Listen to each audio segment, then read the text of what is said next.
بسم اللہ الرحمن الرحیم۔ بادام کو طویل عرصے تک محفوظ رکھنے کے لیے 1 چمچ شکر اس جار میں ڈال دے جس میں بادام رکھے ہو۔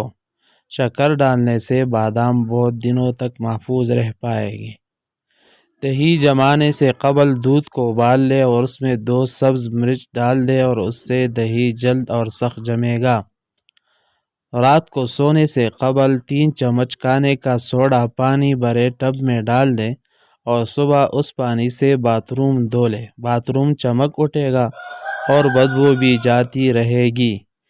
1 چمچ کھانے کا سوڈا، نمک اور سہاگا لے کر کسی بوتل میں رکھ لے۔ روزانہ اس سے دانت صاف کرے۔ اس سے دانتوں کی پیلاہٹ ختم ہو جائے گی۔ سرسوں کے تیل میں 1 چائے کا چمچ نمک ملا کر دانتوں پر لگانے سے دانت سفید ہو جاتے ہیں۔ خشک لیموں کی چھلکوں کا سفوف بنا لے اور اس میں نمک ملا کر دانت صاف کرے۔ اس سے دانتوں کا میل چلا جائے گا۔ اگر آپ کو ہماری ویڈیو پسند آئی ہو تو آنے والی ویڈیو کے لیے ہمارے چینل کو سبسکرائب کریں۔ شکریہ۔